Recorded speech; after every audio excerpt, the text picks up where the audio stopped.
Sound എല്ലാവർക്കും clear ആണോ?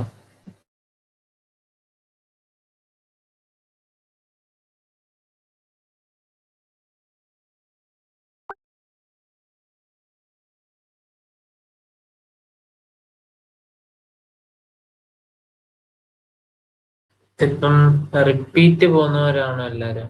ആദ്യമായിട്ടുള്ളവരെല്ലാം ഉണ്ടോ? ഞാൻ ഉണ്ട്.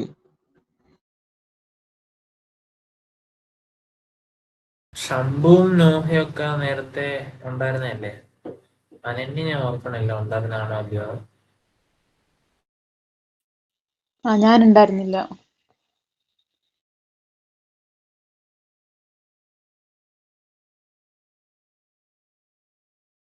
ഇപ്പോ നിങ്ങൾ രണ്ടുപേരും ഇപ്പം +2 കഴിഞ്ഞിട്ട് നിൽക്കുകയാണോ അതോ വേറെ കോഴ്സ് കഴിഞ്ഞിട്ട് നോക്കുന്നവരല്ലോ? ഞാൻ +2 കഴിഞ്ഞു. ഞാൻ ഇപ്പൊ +2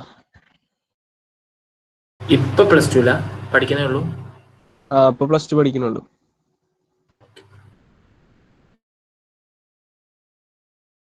സോ ഞാൻ എടുക്കുന്ന ടോപ്പിക്ക് കെമിസ്ട്രി ആണ്. എൻ്റെ പേര് പ്രണവ്. ബാക്കിയുള്ളവർക്ക് അറിയാം, കഴിഞ്ഞ വട്ടം ഞാൻ ക്ലാസ് എടുത്തിരുന്നു. സോ ഞാൻ ഇപ്പം റീസെൻ്റ്ലി എൻ്റെ MSc കഴിഞ്ഞിട്ട് റിസൾട്ടിന് വെയിറ്റ് ചെയ്തിരിക്കുന്നു. ഞാൻ പഠിച്ചത് കോട്ടയത്താണ്. എൻ്റെ സ്ഥലം പത്തനംതിട്ടയാണ്. അപ്പോൾ അതാണ് എന്നെക്കുറിച്ച് പറയാനുള്ളത്. നിങ്ങൾ ജസ്റ്റ് ഒന്ന് സ്ഥലം എവിടെയാണെന്ന് പറയുന്നത് കൊള്ളായിരുന്നു.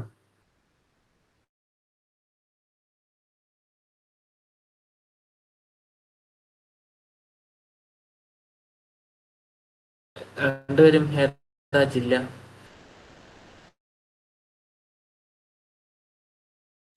ഞാൻ വയനാടാണ്. കേട്ടില്ലടാ. വയനാട്ടിലാണ്.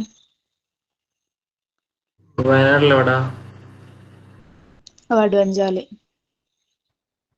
മാനന്തവാടി അടുത്താ? അല്ലല്ല.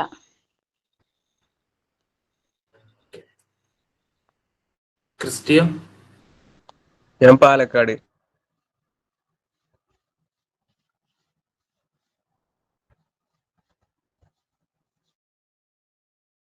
സോ നമ്മളിപ്പം പോകുന്നത് കെമിസ്ട്രിയിൽ ഫസ്റ്റ് +1 ചാപ്റ്റർ ഫോക്കസ് ചെയ്തിട്ട് അതിനുശേഷം +2 ചാപ്റ്റർ ഫോക്കസ് ചെയ്യാം. അപ്പൊ നമ്മൾ ഇന്ന് പഠിക്കുന്നത് അറ്റോമിക് സ്ട്രക്ചർ എന്ന് പറഞ്ഞ പാഠമാണ്. അതിന്റെ കംപ്ലീറ്റ് ആകില്ല, ജസ്റ്റ് നമ്മൾ സ്റ്റാർട്ട് ചെയ്ത് വെക്കുന്നേ ഉള്ളൂ. ഇന്ന് നമ്മുടെ ഫസ്റ്റ് ക്ലാസ് ആയതുകൊണ്ട്. സോ കുറച്ചു നേരം കഴിയുമ്പോഴത്തേക്ക് നമുക്ക് നിർത്താം. സോ അപ്പം നമ്മൾ ഇന്ന് അറ്റോമിക് സ്ട്രക്ചർ എന്ന് പറഞ്ഞ അല്ലെ ആറ്റം സ്ട്രക്ചർ എന്ന് പറഞ്ഞ ചാപ്റ്റർ ആണ് പഠിക്കുന്നത്. അത് നിങ്ങൾ +1 പഠിച്ച സ്ഥിതിക്ക് ക്രിസ്റ്റിക്ക് അറിയായിരിക്കും, ബാക്കിയുള്ളവർ നേരത്തെ പഠിച്ചിട്ടുണ്ടായിരിക്കുന്ന കാര്യമാണ്. ബേസിക് ആയിട്ട് എന്താണ് ആറ്റംസിനകത്തുള്ളത്, ആറ്റംസ് എങ്ങനെ ആറ്റംസിനകത്തുള്ള സബാറ്റോമിക് പാർട്ടിക്കിൾസ് എങ്ങനെ കണ്ടുപിടിച്ച് തുടങ്ങിയ കാര്യങ്ങളായിരിക്കും നമ്മൾ ഇന്ന് പറയണത്. ശേഷം അടുത്ത ക്ലാസ്സിൽ നമ്മൾ ബാക്കി അതിന്റെ കണ്ടിന്യൂ ചെയ്യാം. സോ തുടങ്ങാം.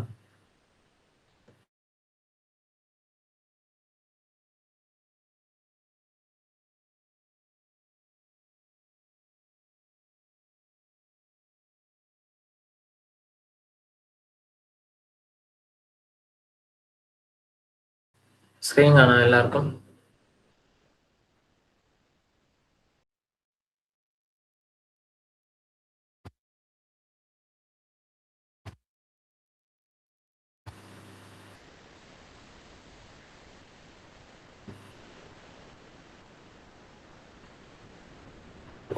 എല്ലാവരും സ്ക്രീൻ കാണാമോ? കാണുന്നുണ്ട്. കാണാം. സോ നമുക്കറിയാം ആറ്റം എന്നുള്ളത് നമ്മൾ ആദ്യം മനസ്സിലാക്കുന്ന സമയത്ത് ഇൻഡിവിസിബിൾ ആയിട്ടുള്ള ഏറ്റവും ഫണ്ടമെന്റൽ ആയിട്ടുള്ള പാർട്ടിക്കിൾ ആണെന്നാണ് ഡാൽട്ടൺസ് അറ്റോമിക് തിയറിയിൽ പറയുന്നത്, അല്ലെ?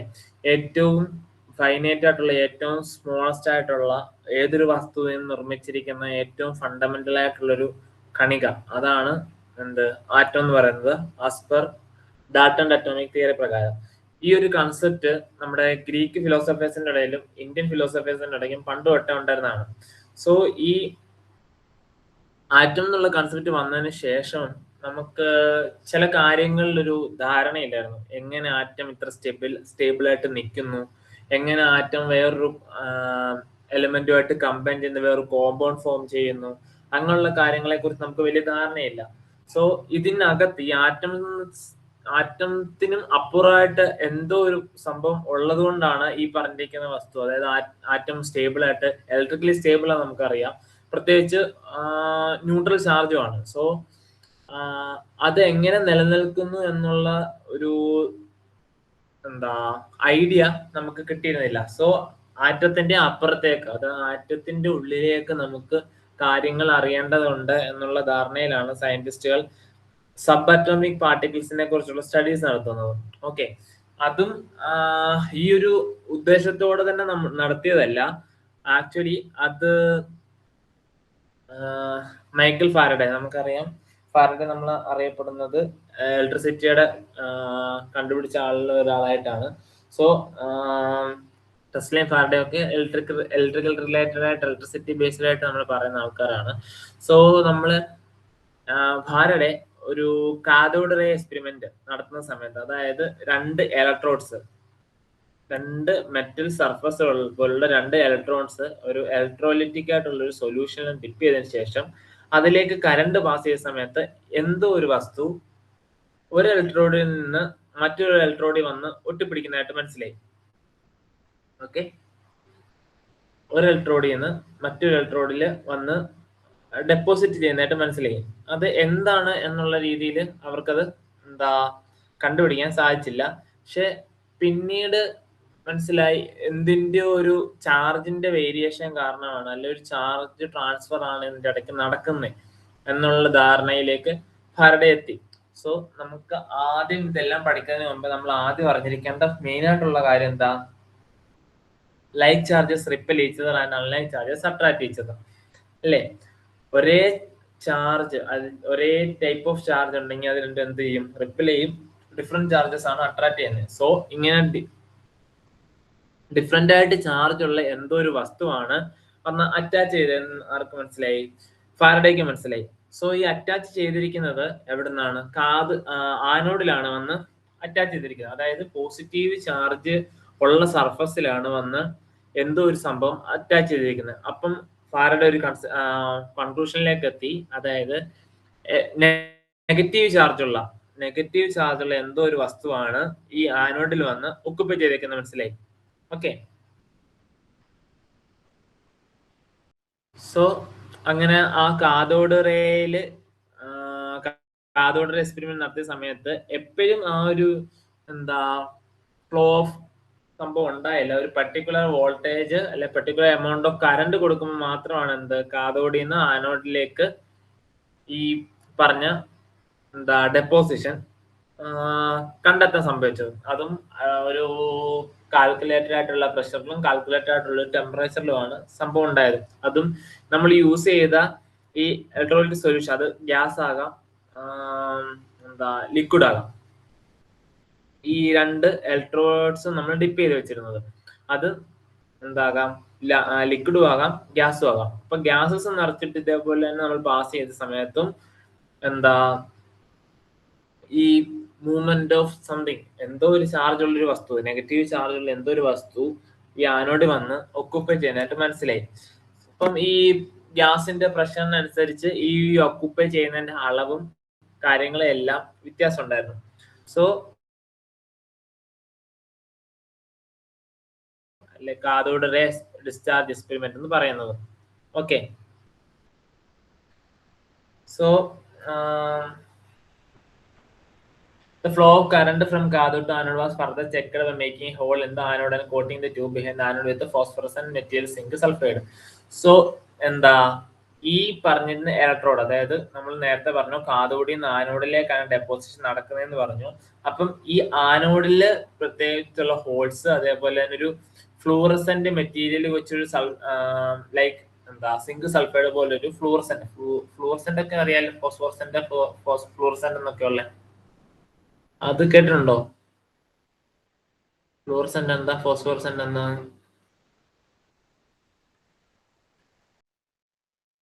പെട്ടെന്ന് പറഞ്ഞുതരാം, സിമ്പിളായിട്ട് പറഞ്ഞാൽ ഫ്ലൂറസെന്റ് എന്ന് പറഞ്ഞാല് ഒരു എനർജി ഒരു വസ്തു അബ്സോർബ് ചെയ്തിട്ട് അത് അതിന്റെ എക്സൈറ്റഡ് സ്റ്റേറ്റിലേക്ക് പോകും. എക്സൈറ്റഡ് സ്റ്റേറ്റിൽ അതിന് നിൽക്കാൻ പറ്റില്ല, സ്റ്റെബിലിറ്റി കുറവാണ്. സോ ആ എനർജി ഒരു പെർട്ടിക്കുലർ എമൗണ്ട് ഓഫ് എനർജി തിരിച്ച് എമിറ്റ് ചെയ്തിട്ട് ആ എമിറ്റ് ചെയ്ത എനർജി കളഞ്ഞതിന് ശേഷം അത് തിരിച്ച് അതിന്റെ ഗ്രൗണ്ട് സ്റ്റേറ്റിലേക്ക് തന്നെ തിരിച്ചെത്തും. സോ ഈ എമിറ്റ് ചെയ്യുന്ന എനർജി നമ്മുടെ ഇലക്ട്രോമാഗ്നറ്റിക് റേഡിയേഷൻ ഉണ്ടല്ലോ, അതിന്റെ വിസിബിൾ ലൈറ്റിന്റെ റേഞ്ച് വന്നിട്ട് അത് ഏത് റേക്ക് കറസ്പോണ്ടഡ് ആയിട്ടാണോ വരുന്നത് അതിനനുസരിച്ചുള്ള ഒരു ലൈറ്റ് എമിറ്റ് ചെയ്യും. ഓക്കെ, അപ്പം അങ്ങനെ കാണിക്കുന്ന രണ്ട് ഫിനോമിനയാണ് ഫ്ലൂറസെന്റും ഫോസ്ഫറസെന്റ് എന്ന് പറയുന്നത്. ഫർദർ നമ്മൾ അങ്ങോട്ട് പഠിക്കുന്ന സമയത്ത് അതിനെക്കുറിച്ച് ഡീറ്റെയിൽ ആയിട്ട് പഠിക്കാം. അപ്പം രണ്ട് ഫിനോമിനയാണ് അങ്ങനെ ഉള്ളത്, ഫ്ലൂറസെന്റും ഫോസ്ഫറസെന്റും. അപ്പം ഫോസ്ഫറസെന്റ് ആണെങ്കിൽ കുറച്ച് ടൈം നിൽക്കുന്ന ഒരു ഫിനോമിനയാണ്. പക്ഷെ ഫ്ലൂറസെന്റ് എന്ന് പറയുന്നത് പെട്ടെന്ന് തുടങ്ങി അന്നേരം തന്നെ അവസാനിക്കുന്ന ഒരു ഇതാണ്. അതായത് നമ്മൾ ഉപയോഗിക്കുന്ന എനർജി സോഴ്സ് എത്രത്തോളം നിൽക്കോ അതിനനുസരിച്ച് മാത്രമേ ഫ്ലൂറസെന്റ് പോസിബിൾ ആകത്തുള്ളൂ. പക്ഷെ ആ എനർജി നമ്മൾ കൊടുക്കുന്നത് നിർത്തിയാലേ നമുക്ക് ഫോസ്ഫറസെന്റ് കാണാൻ പറ്റും. സോ സിങ്ക് സൾഫൈഡ് പോലുള്ള ഫോസ്ഫറസെന്റ് ആയിട്ടുള്ള മെറ്റീരിയൽ വെച്ചിട്ട് ആനോഡിനെ കോട്ട് ചെയ്തതിനു ശേഷം ഇലക്ട്രിസിറ്റി പാസ് ചെയ്തു. അപ്പം ഈ റേ ആനോഡ് കടന്ന് ചെല്ലുന്നത് വന്നിട്ട് ഈ സിങ്ക് സൾഫൈഡ് പോലുള്ള ഫ്ലൂറസെന്റ് മെറ്റീരിയൽ വന്ന് പതിച്ചിട്ട് അവിടുന്ന് ലൈറ്റ് എമിറ്റിംഗ് ടെൻഡൻസി കാണിച്ചു. സോ ഇവർക്ക് എന്ത് മനസ്സിലായി? ചാർജ്ഡ് ആയിട്ടുള്ള എന്തോ ഒരു സംഭവം ഹയർ സ്റ്റേറ്റിലേക്ക് എത്തുന്നുണ്ട്, അല്ലെ ചാർജ് ആയിട്ടുള്ള എന്തോ ഒരു സംഭവം എത്തുന്നതുകൊണ്ടാണ് ഈ ഫ്ലൂറസെൻസ് കാണിക്കുന്നതെന്ന് മനസ്സിലായി. അപ്പൊ ഈ കാഥോഡ് റേയുടെ എക്സ്പെരിമെന്റിന്റെ ഭാഗമായിട്ട് അതിന്റെ റിസൾട്ട്സ് ആയിട്ട് ഫാരഡേക്ക് മനസ്സിലായ കാര്യങ്ങളാണ് ഈ പറഞ്ഞിരിക്കുന്നത്. Cathode ray start from cathode and move towards anode. കാഥോഡിൽ തുടങ്ങി ആനോഡിലാണ് അത് അവസാനിക്കുന്നത്. ഇത് നമുക്ക് നമ്മുടെ വിസിബിൾ ഇതായിട്ട് കാണാൻ പറ്റില്ല, അതായത് നമ്മുടെ കണ്ണുകൊണ്ട് കാണാൻ പറ്റുന്ന ഒരു കാര്യമല്ല. ബട്ട് ചില ഫ്ലൂറസെന്റ് ഫോസ്ഫറസെന്റ് പോലുള്ള മെറ്റീരിയൽസ് വെച്ചിട്ട് നമുക്കിത് കണ്ടുപിടിക്കാൻ പറ്റും.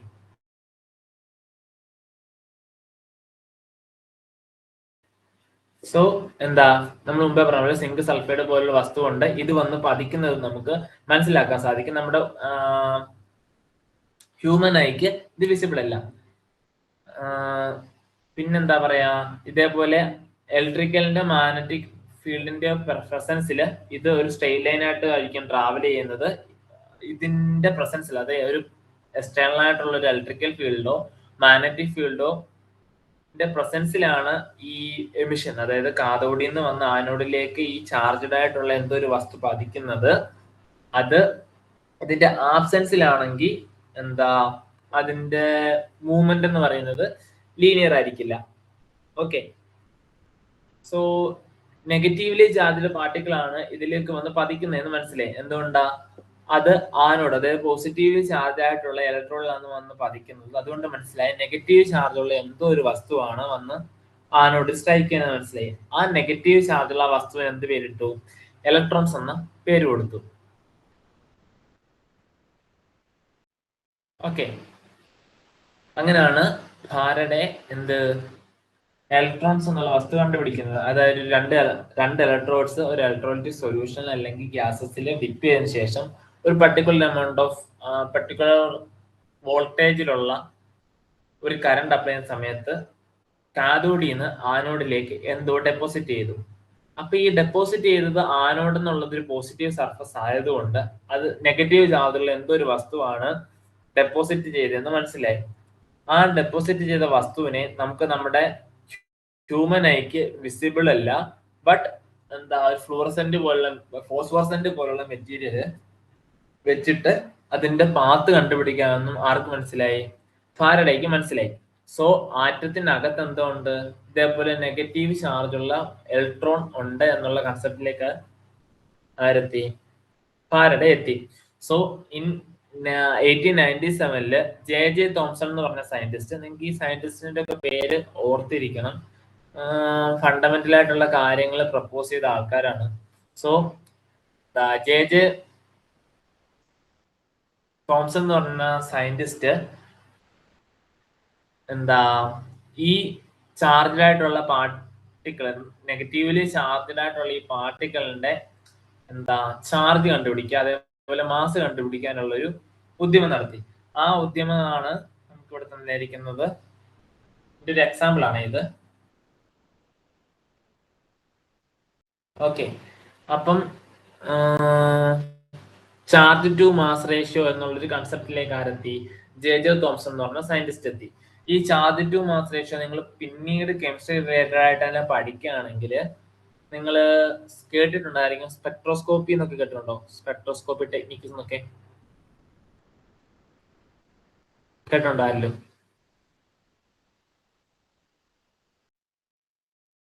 സ്പെക്ട്രോസ്കോപ്പി എന്ന് പറഞ്ഞാൽ നമ്മൾ പുതുതായിട്ട് എന്തെങ്കിലും ഒരു സംഭവം കണ്ടുപിടിക്കാം. ഇതിപ്പോൾ സോളിഡ് ആകാം, ഒരു കെമിക്കൽ കോമ്പൗണ്ട് ആകാം, എന്താണേലും നമ്മളൊരു സാധനം റിയാക്ഷൻ വെച്ചിട്ട് കണ്ടുപിടിക്കാം. ആ റിയാക്ഷൻ വെച്ച് കണ്ടുപിടിച്ച വസ്തു പ്രോപ്പർട്ടീസ് മനസ്സിലാക്കാനും അതിലടങ്ങിയിരിക്കുന്ന കാര്യങ്ങൾ, അതായത് ഏതൊക്കെ മോളിക്യൂൾസ് ആണ്, ഏതൊക്കെ ഫങ്ഷണൽ ഗ്രൂപ്പ്സ് ആണ് അതിലുള്ളത്, അങ്ങനെയുള്ള കാര്യങ്ങൾ നമുക്ക് മനസ്സിലാക്കാൻ വേണ്ടി യൂസ് ചെയ്യുന്ന ടെക്നിക്കാണ്, അനലിറ്റിക്കൽ ടെക്നിക്കാണ് എന്ത് സ്പെക്ട്രോസ്കോപ്പി എന്ന് പറയുന്നത്. ഒരു സെക്കൻഡ്.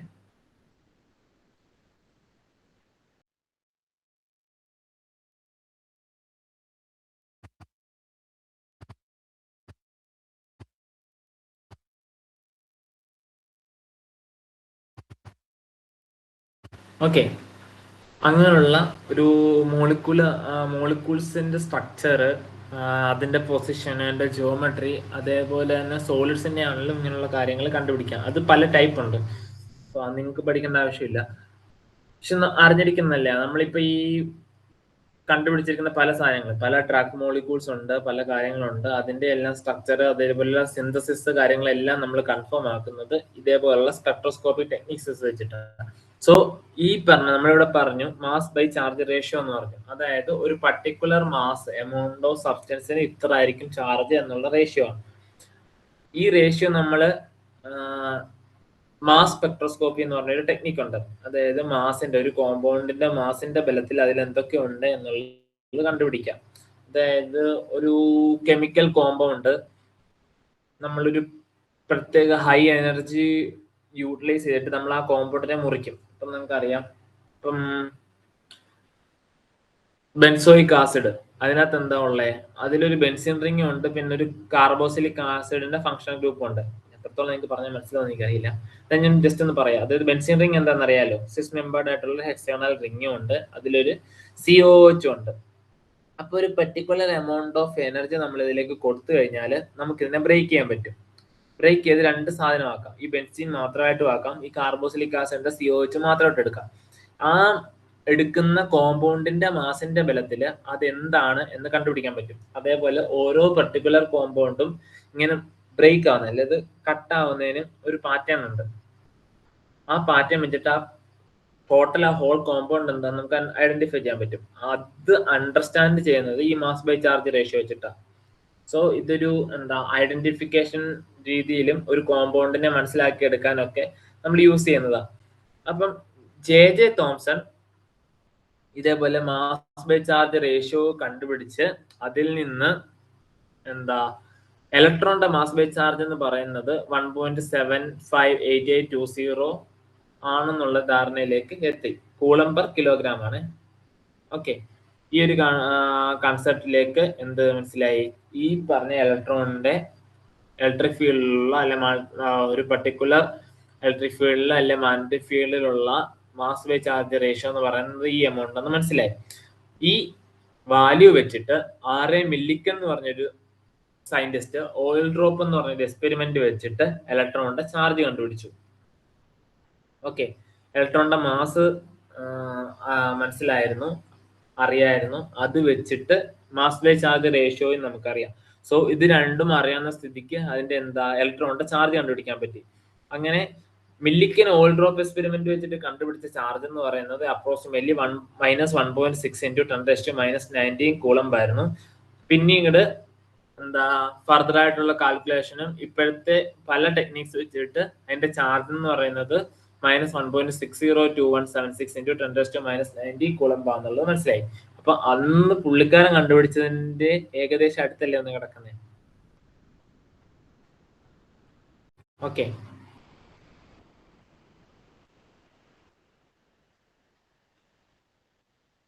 സോ ഇലക്ട്രോൺ എന്താണ്? ഇലക്ട്രോൺ നെഗറ്റീവ്ലി ചാർജ്ഡ് ആയിട്ടുള്ള എന്തോ ഒരു പാർട്ടിക്കിൾ ആറ്റംസിനകത്ത് ഉണ്ട് എന്നുള്ളത് ആർക്ക് മനസ്സിലായി? ഫാരഡെ കണ്ടുപിടിച്ചു. അതിന്റെ ചാർജും മാസം പോലുള്ള കാര്യങ്ങൾ മില്ലിക്കനും അതേപോലെ തോംസണും ചേർന്ന് കണ്ടുപിടിച്ചു. ശേഷം അതേപോലെ തന്നെ നേരെ തിരിച്ച് നമ്മൾ മുമ്പേ യൂസ് ചെയ്തു, കാഥോഡിന്ന് ആനോഡിലേക്ക് ചാർജ് പോകുന്ന പോലെ തന്നെ നേരെ തിരിച്ച് പോസിറ്റീവ് ചാർജുള്ള പാർട്ടിക്കിൾസ് ഈ ഗ്യാസിന്റെ നേച്ചറിനെ ഒക്കെ ഡിപ്പെൻഡ് ചെയ്തിട്ട് ആനോടി വന്ന് ഒക്കുപ്പൈ ചെയ്യുന്നതിന് പകരം കാഥോടി വന്ന് ഒക്കുപ്പൈ ചെയ്യുന്നതായിട്ട് മനസ്സിലായി. അതായത് നേരത്തെ നമ്മൾ കണ്ടുപിടിച്ചതിന് നേരെ ഓപ്പോസിറ്റ് ആയിട്ട് തന്നെ നെഗറ്റീവ് ചാർജ്ഡ് ആയിട്ടുള്ള പാർട്ടിക്കിൾസിന് പകരം പോസിറ്റീവ് ചാർജ്ഡ് ആയിട്ടുള്ള പാർട്ടിക്കിൾസ് ഒരു പർട്ടിക്കുലർ എമൗണ്ട് ഓഫ് ചാർജും ഡെൻസിറ്റിയും കൊടുക്കുന്നതിനനുസരിച്ച് വന്ന് ഇലക്ട്രോഡ് വന്ന് ഡെപ്പോസിറ്റ് ചെയ്യുന്നതായിട്ട് മനസ്സിലായി, അല്ലെ പോസിറ്റീവ് ചാർജ്ഡ് ആയിട്ടുള്ള അയോൺസ്. ഓക്കെ, സോ അതിന്റെ മാസ് ബൈ ചാർജ് റേഷ്യോ വെച്ചിട്ട് നമ്മൾ മുമ്പേ പറഞ്ഞ പോലെ തന്നെ മാസ് ബൈ ചാർജ് റേഷ്യോ എന്ന് പറയുന്നത് ഓരോ പർട്ടിക്കുലർ ഗ്യാസിനെയും ഡിപ്പെൻഡ് ചെയ്തുകൊണ്ടായിരുന്നു ഇരുന്നത്. സോ ഈ പാർട്ടിക്കിളിന്റെ മാഗ്നറ്റിക് ആൻഡ് ഇലക്ട്രിക്കൽ ബിഹേവിയർ എന്ന് പറയുന്നത് നമ്മൾ മുമ്പേ കണ്ടുപിടിച്ച ഇലക്ട്രോണിന്റെ ബിഹേവിയറിന് നേരെ ഓപ്പോസിറ്റ് ആയിരുന്നു. സോ ഇതിനെന്ത് പേരിട്ടു? പ്രോട്ടോൺ എന്നുള്ള പേരിട്ടു. ഈ പ്രോട്ടോൺ എന്ന് പറയുന്നത് നമ്മൾ കറക്റ്റ് കണ്ടുപിടിക്കുന്ന വെച്ചാൽ ഏറ്റവും ലൈറ്റസ്റ്റ് ആയിട്ടുള്ള പോസിറ്റീവ് അയോണിനെയാണ് നമ്മൾ പ്രോട്ടോൺ എന്ന് വിളിച്ചത്. നമുക്കറിയാം ഏറ്റവും ലൈറ്റസ്റ്റ് ആയിട്ടുള്ള എലമെന്റ് ഏതാ? ഹൈഡ്രജൻ. ഹൈഡ്രജന്റെ പോസിറ്റീവ് ചാർജ് ഉള്ള, അതായത് അതിനകത്തുനിന്ന് ഇലക്ട്രോണിനെ നമ്മൾ റിമൂവ് ആക്കിയതിന് ശേഷം ഉണ്ടായ പോസിറ്റീവ് ചാർജ് ഉള്ള അയോണെ നമ്മൾ എന്ത് വിളിച്ചു? പ്രോട്ടോൺ എന്ന് വിളിച്ചു. ഇത് കണ്ടുപിടിക്കുന്നത് 1919-ലാണ്. ഓക്കെ, അപ്പം മനസ്സിലായി എന്ത്? ആറ്റത്തിനകത്ത് നെഗറ്റീവ്ലി ചാർജ് ഉള്ള ഇലക്ട്രോൺസും ഉണ്ട്, അതേപോലെ തന്നെ പോസിറ്റീവ്ലി ചാർജ്ഡ് ആയിട്ടുള്ള പ്രോട്ടോൺസും ഉണ്ടെന്ന് മനസ്സിലായി. സോ ഇതിന്റെ ഇപ്പം നമുക്കറിയാം നെഗറ്റീവും പോസിറ്റീവും ചാർജുള്ള സാധനം വന്നാൽ തമ്മിൽ എന്ത് ചെയ്യും? കമ്പൈൻ ചെയ്യും, അട്രാക്ട് ചെയ്യും. സോ ഇതിനകത്ത് ഇത് രണ്ടുമല്ലാതെ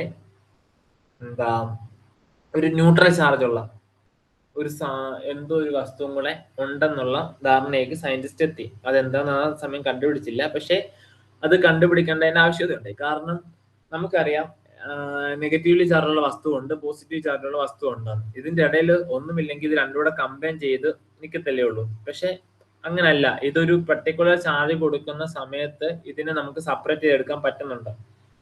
ഓക്കെ, അപ്പം അതിനകത്ത് ന്യൂട്രൽ ചാർജ് ഉള്ള എന്തോ ഒരു വസ്തു ഉണ്ടെന്ന് മനസ്സിലാക്കി ചാഡ്വിക് എന്ന് പറഞ്ഞ സയന്റിസ്റ്റ് 1932 ബെർലിയത്തിന്റെ ഒരു തിൻ ഷീറ്റിലേക്ക് alpha particles, alpha radiations emit ചെയ്തിട്ട് അതിൽ നിന്ന് പ്രോട്ടോണെക്കാട്ടി കുറച്ചുകൂടി മാസ് കൂടിയ ചാർജ് പ്രത്യേകിച്ച് ഇല്ലാത്ത പാർട്ടിക്കിൾസ് എമിറ്റ് ചെയ്യുന്നതായിട്ട് കണ്ടുപിടിച്ചു. ആ പാർട്ടിക്കിൾസിന് എന്ത് പേരിട്ടു? ന്യൂട്രോൺ എന്ന് പേരിട്ടു. മനസ്സിലായോ? 1932 ചാഡ്വിക് എന്ന് പറഞ്ഞ സയന്റിസ്റ്റ് ബെർലിയത്തിന്റെ ഒരു തിൻ ഷീറ്റിലേക്ക് ആൽഫ റേഡിയേഷൻസ് എമിറ്റ് ചെയ്യുന്ന സമയത്ത് പ്രോട്ടോണിനെക്കാട്ടി കുറച്ചുകൂടെ മാസ് ഉള്ള പ്രത്യേകിച്ച് ചാർജ് ഇല്ലാത്ത എന്തോ ഒരു പാർട്ടിക്കിൾസ് എമിറ്റ് ചെയ്യുന്നതായിട്ട് മനസ്സിലായി. അതിനെ എന്ത് പേരിട്ട് വിളിച്ചു? ന്യൂട്രോൺ എന്ന പേരിട്ട് വിളിച്ചു. സോ ഫണ്ടമെന്റലി ആറ്റത്തിനകത്ത് 3 വസ്തുക്കൾ ഉണ്ടെന്ന് മനസ്സിലായി. നെഗറ്റീവ്ലി ചാർജുള്ള ഇലക്ട്രോൺസ്, പോസിറ്റീവ്ലി ചാർജ് ആയിട്ടുള്ള പ്രോട്ടോൺസ് ആൻഡ് ന്യൂട്രൽ ചാർജുള്ള ന്യൂട്രോൺസ്. അതിനുശേഷമാണ് അറ്റോമിക് മോഡൽസ് പ്രപ്പോസ് ചെയ്തത്. പക്ഷെ ഇതിനെല്ലാം മുമ്പേ എന്തുണ്ട്? ഡാൾട്ടന്റെ അറ്റോമിക് തിയറി ഉണ്ട്. ഓക്കെ, ഡാൾട്ടന്റെ അറ്റോമിക് തിയറിയാണ് എല്ലാത്തിന്റെയും ബേസിസ്. അതിൽ നിന്നാണ് സ്റ്റാർട്ട് ചെയ്യുന്നത്, എല്ലാ കാര്യങ്ങളും സ്റ്റാർട്ട് ചെയ്യുന്നത്.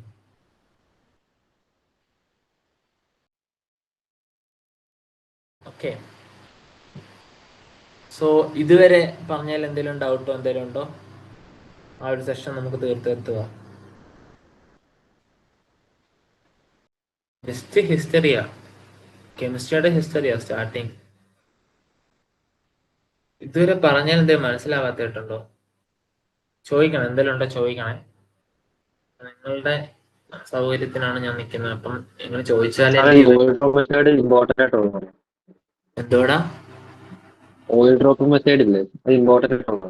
ഓയിൽ ഡ്രോപ്പ് മെത്തേഡ് മില്ലിക്കൻ ആ ഓയിൽ ഡ്രോപ്പ് മെത്തേഡ് വഴി കണ്ടുപിടിച്ചു എന്ന് ഓർത്തിരുന്നാൽ മതി. അല്ലാതെ അത് എങ്ങനെയാ ചെയ്തതെന്നൊന്നും നിങ്ങൾക്ക് വരത്തില്ല. ഇപ്പം ഏത് രീതിയിലാ ആ എക്സ്പെരിമെന്റ് നടത്തിയെന്നൊന്നും ചോദിക്കാന്ന് വരത്തൊന്നുമില്ല. ഇതാരും ഞങ്ങളോട് പോലും ചോദിച്ചിട്ടില്ല.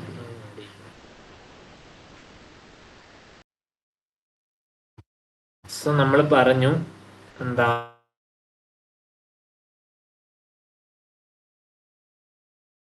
Stability of atom. ആറ്റത്തിന്റെ സ്റ്റെബിലിറ്റി എക്സ്പ്ലെയിൻ ചെയ്യാൻ പറ്റിയിരുന്നില്ല. എന്തിനാണ് സബാറ്റോമിക് പാർട്ടിക്കിൾസ് കണ്ടുപിടിച്ചു എന്നുള്ളതാണ്. പിന്നെ ഫിസിക്കലും കെമിക്കൽ പ്രോപ്പർട്ടീസും വെച്ചിട്ട് എലമെന്റ്സിനെ കമ്പയർ ചെയ്യാൻ സാധിച്ചിരുന്നില്ല. എന്തിന്റെ ബേസിസ് കമ്പയർ ചെയ്യും? അതിനകത്ത് എല്ലാം ആറ്റംസ് വെച്ചിട്ട് ഉണ്ടാക്കിയാണ്. അങ്ങനെയാണെങ്കിൽ എല്ലാത്തിനും സെയിം പ്രോപ്പർട്ടീസ് അല്ലേ. ഫിസിക്കൽ ആണെങ്കിലും കെമിക്കൽ പ്രോപ്പർട്ടീസ് ആണ്. എന്തിന്റെയും ബേസിസിലല്ലേ ചേഞ്ചസ് വെച്ചിട്ട് നമുക്ക് കമ്പയർ ചെയ്യാൻ പറ്റത്തുള്ളൂ. സോ ആ കാര്യം മനസ്സിലാക്കാൻ സാധിച്ചില്ല. പിന്നെ എങ്ങനെ നമ്മൾ മുമ്പേ പറഞ്ഞ പോലെ എങ്ങനെ മോളിക്യൂൾസ് ഫോം ചെയ്യുന്നു, ആറ്റംസ് കമ്പൈൻ ചെയ്ത് എങ്ങനെ മോളിക്യൂൾ ഫോം ചെയ്യുന്നത് മനസ്സിലായില്ല. അതേപോലെ തന്നെ ഇലക്ട്രോമാഗ്നറ്റിക് റേഡിയേഷൻ അനുസരിച്ച് എന്താ അബ്സോർപ്ഷനും എമിഷനും ആറ്റം എങ്ങനെ കാണിക്കുന്നു എന്നുള്ള കാര്യം നമുക്ക് ആറ്റംസ് എന്നുള്ള കൺസെപ്റ്റിൽ നിന്ന് വരുമ്പം മനസ്സിലാക്കാൻ സാധിച്ചില്ല. സോ എന്താ ആറ്റംസിനകത്തുള്ള ചാർജ് ആയിട്ടുള്ള പാർട്ടിക്കിൾസ് കണ്ടുപിടിക്കുന്നതിന്റെ ആവശ്യകതയാണ് ഈ പറഞ്ഞിരിക്കുന്നത്. എന്ത് ആവശ്യത്തിന് വേണ്ടിയാണ് ഇത് കണ്ടുപിടിച്ചത്? ഓക്കെ, ഈ ടേബിൾ പിന്നെ ജനറൽ ആയിട്ട് അതിന്റെ സിമ്പല്, ചാർജ്, മാസ് എന്നുള്ള കാര്യങ്ങളൊക്കെ പറയണേ. സോ ഇത് വേണ്ടി നിങ്ങൾ നോട്ട് ചെയ്തു. ഇലക്ട്രോണിന്റെ ചാർജ് എത്ര, ഇലക്ട്രോണിന്റെ മാസ് എത്ര. ന്യൂട്രോൺ ഇല്ലെങ്കിലും കുഴപ്പമില്ല. ഇലക്ട്രോണിന്റെയും പ്രോട്ടോണിന്റെയും ചാർജും മാസും ഒന്ന് നോട്ട് ചെയ്ത് വെച്ചോ.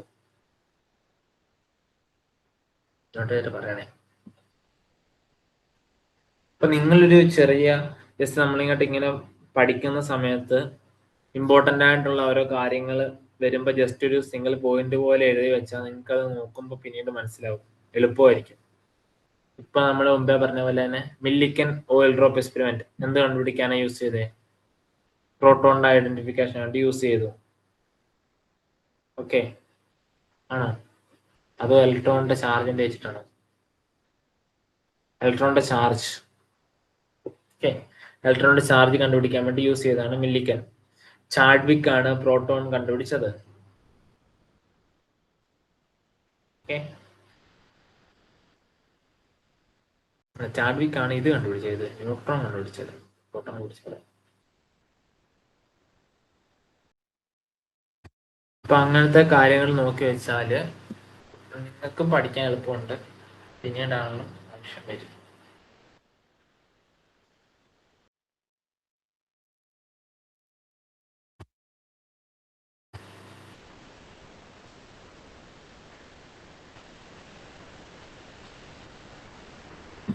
ജെ തോംസൺ എന്ന് പറഞ്ഞ സയന്റിസ്റ്റ് ആണ് ഇലക്ട്രോൺ കണ്ടുപിടിച്ചതെന്ന് നമ്മൾ നേരത്തെ പറഞ്ഞു. തോംസൺ ഇവിടെ അതിന്റെ charge by mass by charge ratio കണ്ടുപിടിച്ചെന്നുള്ളത്.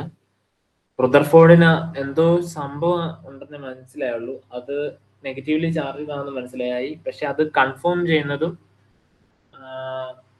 അതിന് ഇലക്ട്രോൺ എന്നുള്ള പേരിടുന്നതും ജെ തോംസൺ എന്ന് പറഞ്ഞ സയന്റിസ്റ്റാണ്.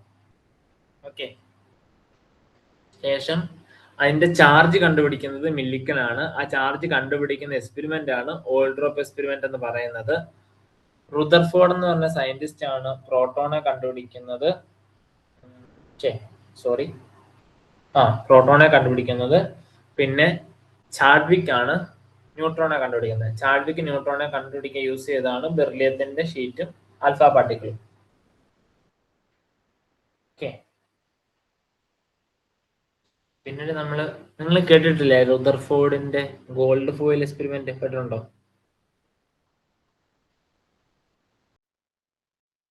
അത് വെച്ചിട്ടാണ് പ്രോട്ടോണെ കണ്ടുപിടിച്ചത്.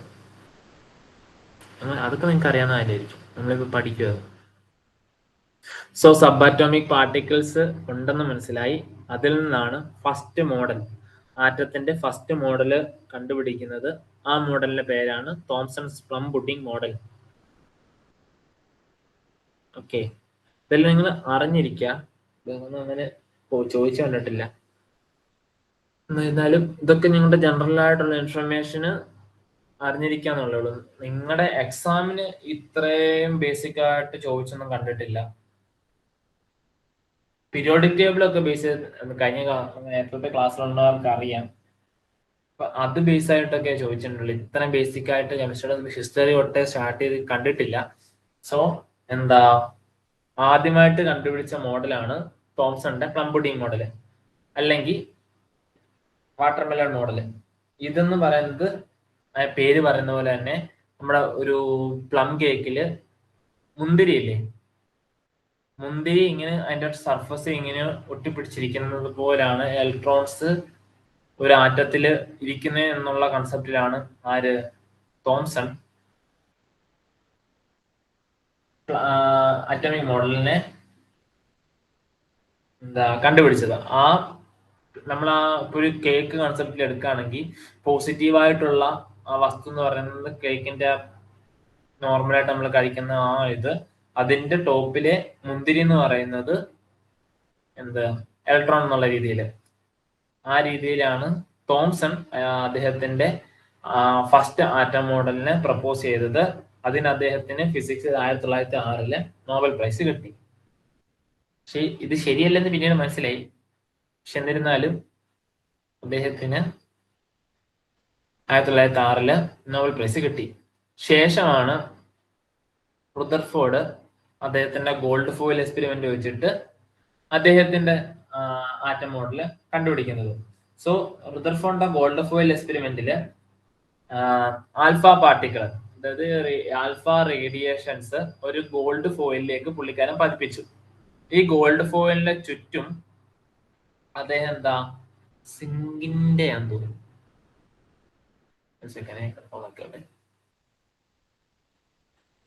ഫ്ലൂറസെന്റ്, നമ്മൾ മുമ്പേ പറഞ്ഞ പോലെ ഫ്ലൂറസെന്റ് ആയിട്ടുള്ള സിങ്ക് സൾഫൈഡ് സ്ക്രീന് അതിന് ചുറ്റും വെച്ചു.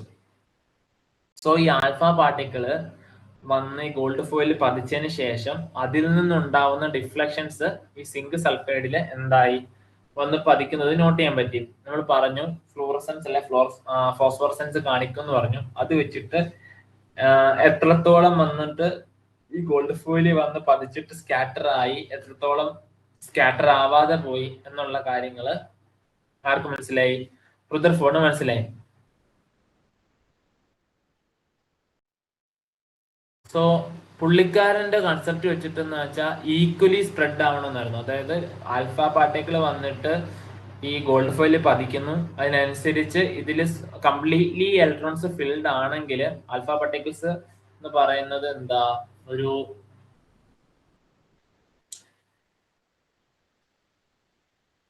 പോസിറ്റീവ് ചാർജ് ഉള്ള വസ്തുവാണ്. സോ അത് കംപ്ലീറ്റ്ലി ഫിൽഡ് സ്പ്രെഡ് ഔട്ട് ആണെങ്കിൽ, അതിപ്പോ ഇലക്ട്രോൺസും പ്രോട്ടോൺസും ഒരു സബ്സ്റ്റൻസിനകത്ത് കംപ്ലീറ്റ്ലി സ്പ്രെഡ് ആയിട്ട് നിൽക്കുകയാണെങ്കിൽ അതൊരു പെർട്ടിക്കുലർ എമൗണ്ട്സിൽ ഡിഫ്ലക്റ്റ് ആയിട്ട് ഈ സിങ്ക് സൾഫൈഡിൽ പതിക്കും എന്നാണ് തോംസൺ കരുതിയിരുന്നത്. ബട്ട് അതേ ആൽഫ പാർട്ടിക്കിൾസ് കടത്തി വിടുമ്പോൾ ഒരു പെർട്ടിക്കുലർ എനർജിയിൽ ഉണ്ടെങ്കിൽ മാത്രമേ ഇത് ഈ ഗോൾഡ് ഫോയിലിനെ കടന്നു വരുന്നുള്ളൂ എന്ന് മനസ്സിലായി. ഓക്കെ, അപ്പം അതേപോലെ തന്നെ ഈ സ്ലോ ഡൗൺ ചെയ്യുന്നുണ്ട്. ഈ പാർട്ടിക്കിൾസ് ആൽഫ പാർട്ടിക്കിൾ എമിറ്റ് ചെയ്യുന്നത് സ്ലോ ഡൗൺ ചെയ്യുന്നുണ്ട് ചാർജിനനുസരിച്ചെന്നുള്ളത് പുള്ളിക്കാരന് മനസ്സിലായി. സോ അദ്ദേഹത്തിന്റെ കണ്ടുപിടുത്തത്തിൽ നിന്ന് മനസ്സിലായ കാര്യങ്ങളാണ് ഈ പറഞ്ഞിരിക്കുന്നത്. ഒബ്സർവൻസ് ആണ്, അദ്ദേഹത്തിന്റെ കണ്ടുപിടുത്തത്തിൽ നിന്നുണ്ടായ ഒബ്സർവൻസ് ആണ് പറഞ്ഞേക്കുന്നത്. Most of the alpha particles pass through the gold foil undeflected. അതായത് നല്ലൊരു ശതമാനത്തിലുള്ള ആൽഫ പാർട്ടിക്കിളും എവിടെയും തട്ടാതെ നേരെ ട്രാൻസ്മിറ്റ് ചെയ്ത് ഇപ്പുറത്ത് വന്നു. ചെറിയൊരു ഭാഗം മാത്രം ഡിഫ്ലക്ട് ചെയ്തു. അതിൽ തന്നെ വളരെ ചെറിയൊരു ഭാഗം മാത്രം തിരിച്ച് ബൗൺസ് ബാക്ക് ചെയ്തു, അതായത് തിരിച്ചടിച്ചു. ബാക്കി ചെറിയൊരു ശതമാനം ഡിഫ്ലക്ട് ചെയ്തു. സോ ആ ഒബ്സർവൻസിൽ നിന്ന് പുള്ളിക്കാരൻ കണ്ടുപിടിച്ച ഇൻഫറൻസസ് ആണ് ഈ പറഞ്ഞിരിക്കുന്നത്. അതായത് ആറ്റത്തിലെ മോസ്റ്റ് ഓഫ് ദ സ്പേസ് എന്ന് പറയുന്നത് എം ഡി ആണ്. അതുകൊണ്ടാണ് മോസ്റ്റ് ഓഫ് ദ ലൈറ്റും ഡിഫ്ലക്ട് ചെയ്യാതെ പാസ് ഔട്ട് ചെയ്ത്. നമുക്ക് ഇവിടെ നോക്കിയാൽ മനസ്സിലാവും. ആൽഫ പാർട്ടിക്കിൾസ് വരുന്നു, മോസ്റ്റ് ഓഫ് ദ സാധനങ്ങൾ ട്രാൻസ്മിറ്റ് ചെയ്ത് ഇപ്പുറത്ത് വരുന്നു, ചിലത് മാത്രം ഡിഫ്ലക്ട് ചെയ്യുന്നു. ഓക്കെ, അപ്പൊ മോസ്റ്റ് ഓഫ് ദ സ്പേസ് എന്ന് പറയുന്നത് ആറ്റത്തിലെ എം ഡി ആണെന്ന് മനസ്സിലായി. കുറച്ച് ആൽഫ പാർട്ടിക്കിൾസ് മാത്രം ഡിഫ്ലക്ട് ചെയ്തു. അതിന്റെ കാരണം എന്ന് വെച്ചാല് അതിൽ നിന്ന് മനസ്സിലായി എന്ത്, ഇത് ടോട്ടലി സ്പ്രെഡ് അല്ല. അതായത് ടോട്ടലി സ്പ്രെഡ് ആണെങ്കിൽ എന്താ ഡിഫ്ലക്ട് ചെയ്യുന്നതിന്റെ അളവും കൂടുതലായിരിക്കുമല്ലോ. കംപ്ലീറ്റ് ആയിട്ട് ആൽഫ പാർട്ടിക്കിൾസ് ഇങ്ങനെ പുള്ളിക്കാരൻ കടത്തി വിട്ടപ്പം നല്ലൊരു ശതമാനം തിരിച്ചു വന്നു. അപ്പൊ അത്രയും സ്ഥലത്ത് സ്പേസ് ആണ്, അവിടെ പ്രത്യേകിച്ച് ചാർജ് ആയിട്ടൊന്നും ഇല്ല എന്നുള്ള കാര്യം മനസ്സിലായി. സോ തിരിച്ചു വന്നത് അല്ലെ കുറച്ച് എമൗണ്ട് മാത്രം ഡിഫ്ലക്റ്റ് ആയുള്ളൂ. അപ്പം അദ്ദേഹത്തെ മനസ്സിലായി എന്താ, വളരെ കുറച്ച് എമൗണ്ട് മാത്രമേ പോസിറ്റീവ് ചാർജ് ആയിട്ടുള്ള പാർട്ടിക്കിൾസ് ഇതിനകത്തുള്ളൂ. ആ പാർട്ടിക്കിൾസ് തന്നെ കംപ്ലീറ്റ്ലി സ്പ്രെഡ് ഔട്ട് അല്ല. ഓക്കെ, ഒരു പ്രത്യേക പൊസിഷനിൽ കോൺസെൻട്രേറ്റ് ചെയ്തിരിക്കുകയാണെന്ന്, ഒരു ചെറിയ വോളിയത്തിൽ കോൺസെൻട്രേറ്റ് ചെയ്തിരിക്കുകയാണെന്നുള്ള ധാരണയിലേക്ക് നമ്മുടെ റുദർഫോർഡ് എത്തി. അത് തന്നെ അദ്ദേഹത്തിന്റെ കാൽക്കുലേഷനകത്തു നിന്ന് എന്ത് മനസ്സിലായി, വോളിയം, ഈ പോസിറ്റീവ് ചാർജ് ആയിട്ടുള്ള ഈ പാർട്ടിക്കിൾസ് ഓക്കുപ്പൈ ചെയ്തിരിക്കുന്ന ന്യൂക്ലിയസിന്റെ വോളിയം എന്ന് പറയുന്നത് വളരെ സ്ലോ ആണ്. സ്ലോ അല്ല, വളരെ ലോ ആണ്. ഒരു ആറ്റത്തിന്റെ സൈസ് വെച്ച് കമ്പയർ ചെയ്യുമ്പോൾ ന്യൂക്ലിയസിന്റെ സൈസ് എന്ന് പറയുന്നത് വളരെ ചെറുതാണ് അദ്ദേഹത്തിന് മനസ്സിലായി. കാരണം മോസ്റ്റ് ഓഫ് ദി സ്പേസസിലൂടെ ആൽഫ പാർട്ടിക്കിൾസ് തിരിച്ചു വന്നല്ലോ, വളരെ ചെറിയ സ്പേസിൽ മാത്രമേ തിരിച്ചു വന്നുള്ളൂ. ഇത് കോൺസെൻട്രേറ്റ് ചെയ്തിരിക്കുന്നത് സെൻട്രലാണെന്ന് അദ്ദേഹത്തിന് മനസ്സിലായി. ഈ സെൻട്രലാണ് ഈ പോസിറ്റീവ് ചാർജ് ഉള്ളതെന്ന് മനസ്സിലായി. ആ സെൻട്രലുള്ള പോസിറ്റീവ് ചാർജ് ന്യൂക്ലിയസ് എന്നുള്ള പേരിട്ടു. അത് ആറ്റത്തിന്റെ സൈസ് വെച്ച് കമ്പയർ ചെയ്യുമ്പോൾ വളരെ ചെറുതാണെന്ന് മനസ്സിലായി. അത് വെച്ചിട്ട് മനസ്സിലായതാണ് ആറ്റത്തിന്റെ സൈസ് 10⁻⁻10 ആണെങ്കിൽ ന്യൂക്ലിയസിന്റെ സൈസ് എന്ന് പറയുന്നത് എത്ര വരും, 10⁻⁻15 ആണ്. ഓക്കെ, അതായത് ഇത് ജസ്റ്റ് ഒരു എക്സാമ്പിൾ പോലെ പറഞ്ഞേക്കാം.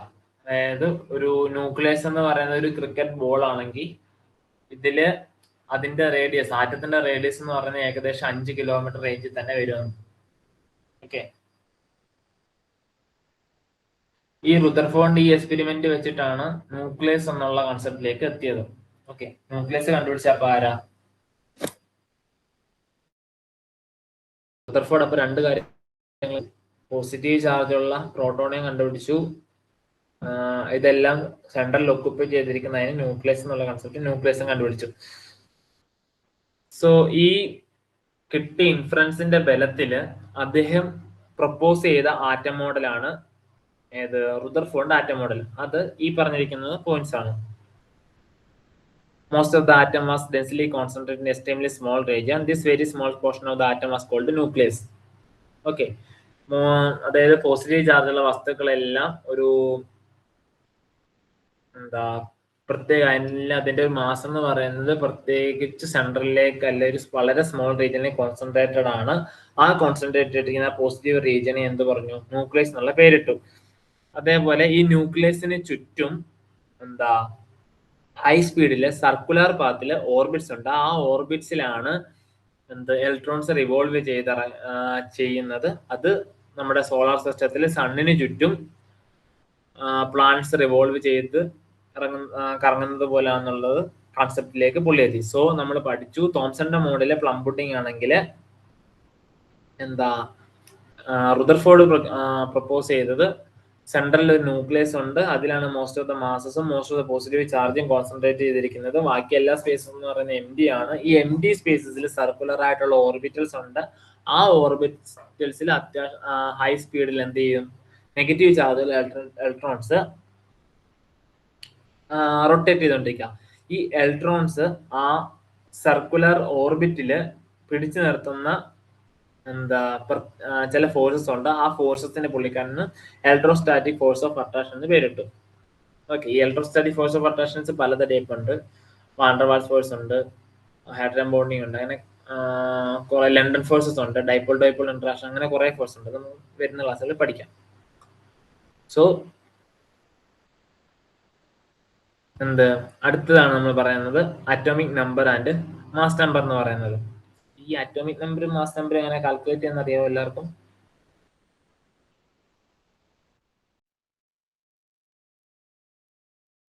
അറിയാവോ അങ്ങനെ അറ്റോമിക് നമ്പറും മാസ് നമ്പറും കണ്ടുപിടിക്കുന്നതെന്ന്?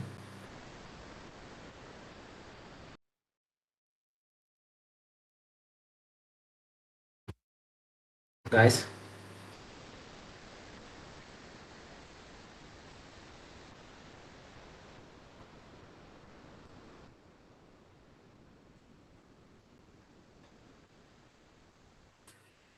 അറ്റോമിക് നമ്പർ എന്ന് പറയുന്നത് നമുക്ക് മെയിൻലി പറഞ്ഞാൽ എന്താ, number of protons, number of electrons എന്ന് ന്യൂട്രൽ ആറ്റത്തിലെ നമ്പർ ഓഫ് ഇലക്ട്രോൺസിന്റെ നമ്പർ ഓഫ് പ്രോട്ടോൺസിന്റെ എമൗണ്ട് ആയിരിക്കും എന്ന് പറയും. പക്ഷെ അതിലും നല്ലത് നമ്പർ ഓഫ് ന്യൂട്രോൺസ് എന്ന് പറയുന്നതായിരിക്കും കുറച്ചുകൂടെ ആക്യുറേറ്റ് എന്ന് പറയുന്നത്. ഓക്കെ, അതാണ് അതിന്റെ അറ്റോമിക് നമ്പർ എന്ന് പറയുന്നത്. മാസ് നമ്പർ എന്ന് പറയുന്നത് സം ഓഫ് ഇലക്ട്രോൺസ് ആണ്, സം ഓഫ് പ്രോട്ടോൺസ്. ഓക്കെ, അതിൽ എത്രത്തോളം പ്രോട്ടോൺസ് ഉണ്ടോ അത്രത്തോളം ഇലക്ട്രോൺസ് ഉണ്ട്. ഇതിന്റെ രണ്ടിന്റെ സം ആണ് മാസ് നമ്പർ എന്ന് പറയുന്നത്. നമ്പർ ഓഫ് ന്യൂട്രോൺസ് ആണ് എന്താ അറ്റോമിക് നമ്പർ എന്ന് പറയുന്നത്. അല്ലെങ്കിൽ എന്താ ന്യൂട്രൽ ആറ്റത്തിന്റെ നമ്പർ ഓഫ് ഇലക്ട്രോൺസ് അല്ലെങ്കിൽ നമ്പർ ഓഫ് പ്രോട്ടോൺസ്. ന്യൂട്രൽ ആറ്റത്തിന്റെ അതിന്റെ ഐസോട്ടോപ്പോ ഒന്നുമല്ല, ന്യൂട്രൽ ആയിട്ട് ഗ്രൗണ്ട് സ്റ്റേറ്റ് ഇരിക്കുന്ന ഒരു ആറ്റത്തിന്റെ നമ്പർ ഓഫ് ഇലക്ട്രോൺസ് ആണ് അതിന്റെ അറ്റോമിക് നമ്പർ എന്ന് പറയുന്നത്. Number of electrons plus number of protons ആണ് അതിന്റെ മാസ് നമ്പർ എന്ന് പറയുന്നത്. Okay, so atomic number represent ചെയ്യുന്നത് അക്ഷരമാണ് Z, and mass number represent ചെയ്യുന്ന അക്ഷരമാണ് A. ഓക്കെ, ഒരു എക്സാമ്പിൾ പറഞ്ഞാല് എന്താ, ഹൈഡ്രജനില് ആകെ ഒരു ഇലക്ട്രോൺ, ന്യൂട്രൽ സ്റ്റേജിൽ ആകെ ഒരു ഇലക്ട്രോണേ ഉള്ളൂ, അതേപോലെ തന്നെ ഒരു പ്രോട്ടോണേ ഉള്ളൂ. അപ്പൊ ആ ഒരു നമ്പർ ഓഫ് പ്രോട്ടോൺ ആണ് അല്ലെങ്കിൽ നമ്പർ ഓഫ് ഇലക്ട്രോൺ ആണ് ന്യൂട്രൽ സ്റ്റേജിലെ അതിന്റെ അറ്റോമിക് നമ്പർ എന്ന് പറഞ്ഞു. സോ ആകെ ഒരു പ്രോട്ടോൺ അല്ല, ആകെ ഒരു ഇലക്ട്രോണേ ഉള്ളൂ, അതിനെ നമ്മൾ എന്ത് പറഞ്ഞു? അപ്പൊ അത് വെച്ചിട്ട് നമുക്കെന്ത് മനസ്സിലായി? ഹൈഡ്രജന്റെ അറ്റോമിക് നമ്പർ എന്ന് പറയുന്നത് 1 ആണ്. ഓക്കെ, അതേപോലെ തന്നെ സോഡിയത്തില് ടോട്ടല് 11 ഇലക്ട്രോണും 11 പ്രോട്ടോണും ആണുള്ളത്. നമുക്കറിയാം ന്യൂട്രൽ സ്റ്റേജിൽ നിൽക്കുന്ന, അതായത് ഇക്വിലിബ്രിയം അല്ലെ ഗ്രൗണ്ട് സ്റ്റേജിൽ നിൽക്കുന്ന ഒരു ആറ്റം എന്ന് പറയുന്നത് ഇലക്ട്രിക്കലി ന്യൂട്രൽ ആണ്. അതായത് അതിലെ ടോട്ടൽ നമ്പർ ഓഫ് ഇലക്ട്രോൺസും ടോട്ടൽ നമ്പർ ഓഫ് പ്രോട്ടോൺസും എന്ന് പറയുന്നത് എപ്പോഴും എന്തായിരിക്കും? ഈക്വൽ ആയിരിക്കും. സോ സോഡിയത്തിന്റെ അറ്റോമിക് നമ്പർ 11 ആണ്. അതിനർത്ഥം എന്താ? ന്യൂട്രൽ സ്റ്റേജിൽ സോഡിയത്തിൽ 11 ഇലക്ട്രോൺസും 11 പ്രോട്ടോൺസും ആണ് ഉള്ളത്. ഓക്കെ, നോക്കുക, അറ്റോമിക് നമ്പർ എന്ന് പറയുന്നത് number of protons in the nucleus of an atom അല്ലെങ്കിൽ number of electrons in a neutral atom. Okay,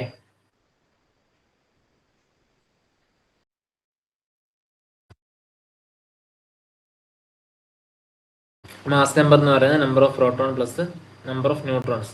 number of neutrons ഇവിടെ പറയാൻ കാരണം വെച്ചാൽ ഇലക്ട്രോൺസ് എന്ന് വെച്ചാൽ ഇലക്ട്രോൺസിന്റെയും ന്യൂട്രോൺസിന്റെ എണ്ണം സെയിം ആയിരിക്കും. പക്ഷെ ചില കണ്ടീഷൻസിൽ എന്താ, ഇലക്ട്രോൺസ് കെമിക്കൽ റിയാക്ഷന്റെ ഭാഗമായിട്ട് എന്ത് ചെയ്യും? ജമ്പ് ചെയ്യാം. പക്ഷെ ന്യൂട്രോൺസ് അങ്ങനെ ജമ്പ് ചെയ്ത് പോകില്ല. അതുകൊണ്ടാണ് നമ്പർ ഓഫ് ന്യൂട്രോൺസ് പറയുന്നത്. പിന്നുള്ള 2 കോൺസെപ്റ്റ് ആണ് ഐസോബാറും ഐസോടോപ്പും എന്നുള്ളത്. കേട്ടിട്ടുണ്ടോ? ഐസോടോപ്പും ഐസോബാറും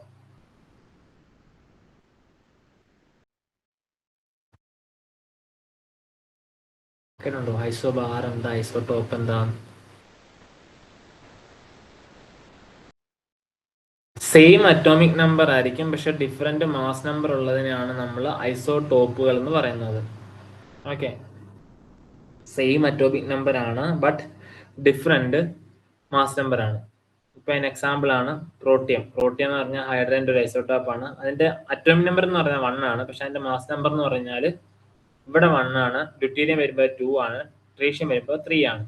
അപ്പൊ സെയിം അറ്റോമിക് നമ്പർ ആണ് ബട്ട് ഡിഫറെന്റ് മാസ് നമ്പർ ഉള്ളതിനെയാണ് നമ്മൾ ഐസോടോപ്പ് എന്ന് പറയുന്നത്.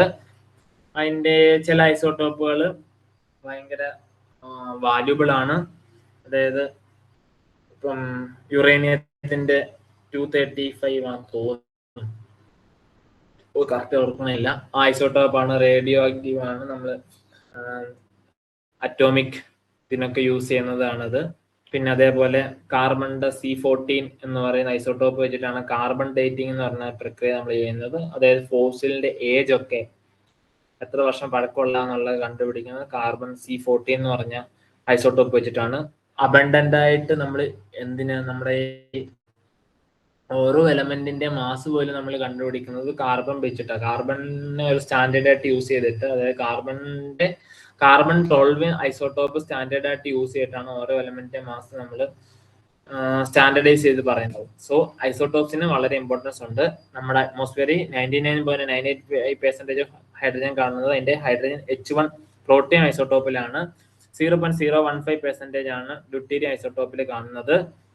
ട്രീഷ്യം അങ്ങനെ നമ്മൾ കാണാറില്ല. ഓക്കെ, ഇതാണ് ഐസോടോപ്സ് എന്ന് പറഞ്ഞാൽ ഐസോബാർ സെയിം പ്രഷർ ഉള്ളത് വെച്ചിട്ട് പറയുന്നതാണ്. സോ ഐസോടോപ്പ് എന്താന്നുള്ളത് മനസ്സിലാകുന്നതെന്ന് തോന്നുന്നു നിങ്ങൾക്ക്. പിന്നെ പഠിക്കുമ്പം ഐസോ ഇലക്ട്രിക് സ്പീഷ്യസ് എന്നുള്ളൊരു കൺസെപ്റ്റ് നമ്മൾ പീരിയോഡിക് ടേബിൾ ഒക്കെ പഠിക്കുന്ന സമയത്ത് നമ്മൾ പഠിക്കും. ഐസോ ഇലക്ട്രോണിക് സ്പീഷ്യസ് അത് എല്ലാ വട്ടവും ചോദിച്ചിട്ടുണ്ട്. ഒരു iso electronic species set of compounds വന്നിട്ട് അതിനകത്ത് ഏതാണ് ഐസോ ഇലക്ട്രിക് സ്പീഷ്യസ് ഏതാണെന്ന് എല്ലാ വട്ടവും എക്സാമിൽ ചോദിക്കുന്ന ഒരു ക്വസ്റ്റ്യൻ ആണ്. അപ്പൊ ഇവിടുത്തെ ഒരു കൺസെപ്റ്റ് ചെറുതായിട്ട് ഓർമ്മയാണ്. Same atomic number but different mass number. അതാണ് ഐസോടോപ്പ് എന്ന് പറഞ്ഞാൽ. ഐസോ ഇലക്ട്രോണിക് സ്പീഷ്യസ് എന്ന് പറഞ്ഞാൽ വ്യത്യാസമുണ്ട്. ഡിഫറെന്റ് കോമ്പൗണ്ട്സ് ആയിരിക്കും but same number of electrons ആയിരിക്കും. അതിനാണ് ഐസോ ഇലക്ട്രോണിക് സ്പീഷ്യസ് എന്ന് പറയുന്നത്. പിന്നെ മെയിനായിട്ട് നമുക്ക് പറയാനുള്ള ഒരു കാര്യം എന്ന് വെച്ചാൽ ഒരു ആറ്റത്തിന്റെ അല്ലെങ്കിൽ ഒരു ഐസോടോപ്പിന്റെ കെമിക്കൽ പ്രോപ്പർട്ടീസ് എന്ന് പറയുന്നത് കൺട്രോൾ ചെയ്യുന്നത് അതിലെ നമ്പർ ഓഫ് ഇലക്ട്രോൺസ് ആണ്. ഓക്കെ, അതെന്ന് പറയുന്നത് നമ്പർ ഓഫ് പ്രോട്ടോണിനെ ഡിപ്പെൻഡ് ചെയ്യുന്ന ഒരു കാര്യമാണ്.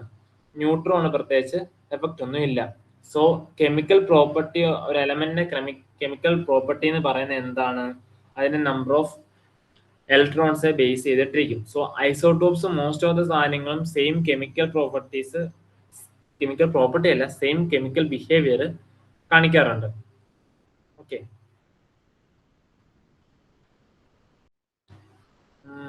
പിന്നെ നമ്മൾ പഠിക്കുന്നതാണ് റുദർഫോർഡ് മോഡലിന്റെ ഇത് ഡ്രോബാക്ക്. നമുക്ക് അടുത്ത ക്ലാസ് നോക്കാം. ഡ്രോബാക്ക് തൊട്ടടുത്ത് നമുക്ക് അടുത്ത ക്ലാസ് നോക്കാം. സോ ഇന്നിപ്പോ നമ്മൾ പഠിച്ചത് സബ്-അറ്റോമിക് പാർട്ടിക്കിൾസ് എങ്ങനെ കണ്ടുപിടിച്ചേ, ആരൊക്കെയാണ് കണ്ടുപിടിച്ചേ, ഏതൊക്കെ വർഷമാണ് കണ്ടുപിടിച്ചതെന്ന് പറഞ്ഞു, ഏത് എക്സ്പെരിമെന്റിന്റെ ബേസിസിലാണ് കണ്ടുപിടിച്ചതെന്ന് പറഞ്ഞു. സോ പ്രോട്ടോൺ കണ്ടുപിടിച്ചത് റുദർഫോർഡിന്റെ ഗോൾഡ് ഫോയിൽ എക്സ്പെരിമെന്റ്, ഇലക്ട്രോൺ കണ്ടുപിടിച്ചത് ഫാരഡെ ഇലക്ട്രോലൈറ്റിക് സൊല്യൂഷനിലേക്ക് കറണ്ട് പാസ് ചെയ്യുന്ന സമയത്താണ്. നെഗറ്റീവ് ചാർജുള്ള പാർട്ടിക്കിൾസ് ഉണ്ടെന്ന് മനസ്സിലായി. പക്ഷെ കണ്ടുപിടിച്ചത് ജെ തോംസൺ ആണ്. അതിന് ഇലക്ട്രോൺ എന്നുള്ള പേരിട്ടത് ജെ തോംസൺ ആണ്. ചാഡ്വിക് ആണ് ബെർലിയത്തിന്റെ തിൻഷീറ്റിലേക്ക് ആൽഫ പാർട്ടിക്കിൾസ് എമിറ്റ് ചെയ്തിട്ട് പ്രോട്ടോണെക്കാട്ടി മാസ് കൂടുതലുണ്ട് ബട്ട് ചാർജ് ഇല്ലാത്ത ന്യൂട്രൽ ആയിട്ടുള്ള പാർട്ടിക്കിൾസ് ഉണ്ടെന്ന് കണ്ടുപിടിച്ചു. അതിന് ന്യൂട്രോൺസ് എന്ന് പേരിട്ടു ചാഡ്വിക് എന്ന് പറഞ്ഞ സയന്റിസ്റ്റ്. സോ ഇത് മൂന്നും കണ്ടുപിടിച്ച ആൾക്കാരെ ഓർക്കുക. തോംസൺ എന്ന് പറഞ്ഞ ആളാണ് ഇലക്ട്രോണെ കണ്ടുപിടിച്ചത്. അത് പിന്നെ മില്ലിക്കൻ ഓയിൽ ഡ്രോപ്പ് എക്സ്പെരിമെന്റ് വെച്ചിട്ട് അതിന്റെ ചാർജ് കണ്ടുപിടിച്ചു. ശേഷം റുദർഫോർഡ് ഗോൾഡ് ഫോയിൽ എക്സ്പെരിമെന്റ് വെച്ചിട്ട് പ്രോട്ടോൺ കണ്ടുപിടിച്ചു. പ്രോട്ടോണിനൊപ്പം തന്നെ ന്യൂക്ലിയസ് എന്നുള്ള കൺസെപ്റ്റിലേക്ക് എത്തി.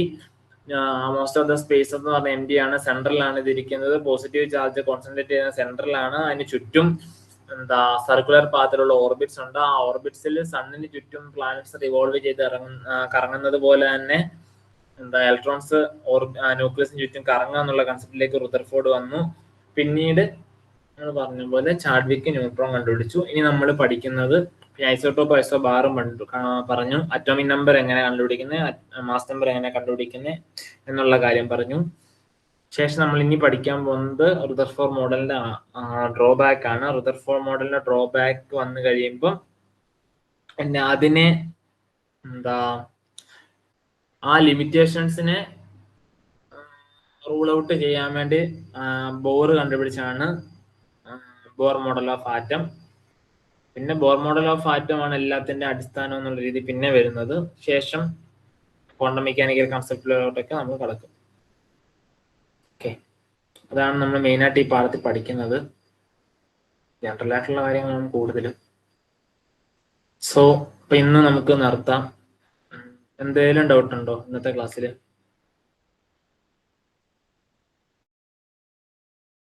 നമ്മളൊന്നും പ്രത്യേകിച്ച് പഠിച്ചില്ല. ഫസ്റ്റ് ക്ലാസ് ആണ്ടോ വലുതായിട്ട് ഇതും പോകാഞ്ഞത്.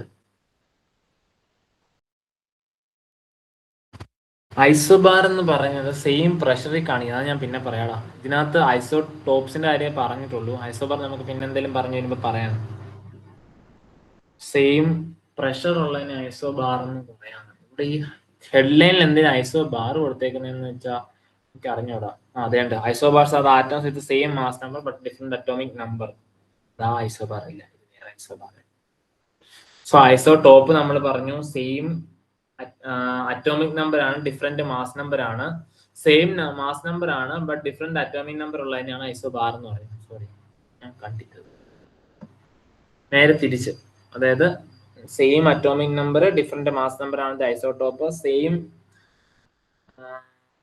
Mass number different atomic number ആണ് ഐസോബാർ.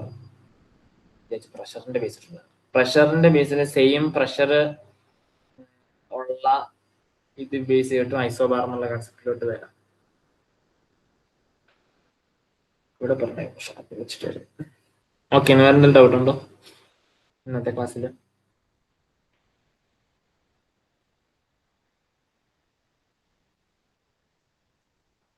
മനസ്സിലായോ പറഞ്ഞ കാര്യങ്ങൾ?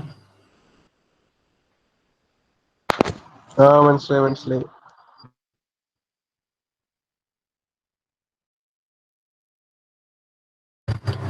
എന്നാ പിന്നെ ഇന്നത്തെ ക്ലാസ് കഴിഞ്ഞു. നമുക്ക് അടുത്ത ക്ലാസ്സിൽ ബാക്കി കാര്യങ്ങൾ നോക്കാം. സോ സമയത്ത് എല്ലാവരും ലിങ്ക് ഇടുമ്പോൾ കയറണേ. ലേറ്റ് ആയാൽ പിന്നെ നമ്മൾ ലേറ്റ് ആവും. ഒന്നാമത് നൈറ്റ് അല്ലേ വെച്ചേക്കുന്നേ.